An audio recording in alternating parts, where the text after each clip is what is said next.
Still full of running, and here's Götze! It's Mario Götze! It's Super Mario! He may just... Après un match de foot, on se souvient seulement de celui qui a marqué le but, en négligeant qu'il y a toujours une action complète et un effort collectif derrière ce but. C'est exactement ce qui se passe en fait quand on parle de l'attribution du dernier clic, où on associe la conversion, la transaction web, au dernier canal qui précède juste la conversion. Donc on parle d'un modèle d'attribution du dernier clic.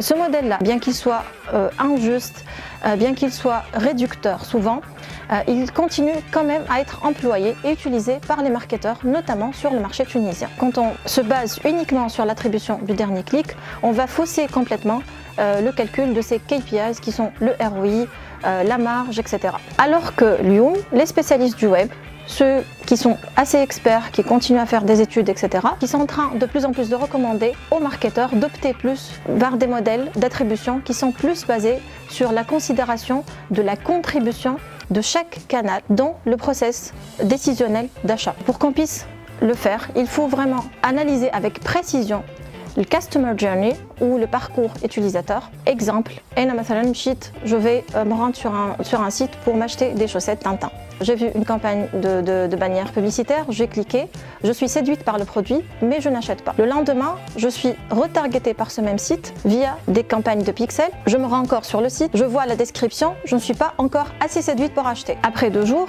je suis encore sollicitée, donc vous voyez qu'il y a plusieurs touchpoints ici, je suis encore sollicitée et top, je passe à la transaction.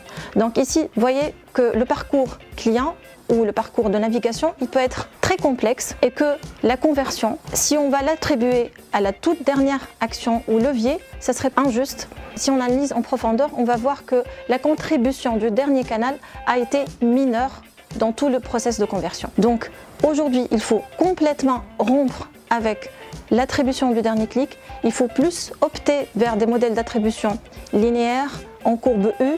Il y a plusieurs modèles d'attribution que je vous invite à voir. Tout dépend de votre business model, de votre activité, de votre secteur d'activité, de vos articles, de la périodicité, etc.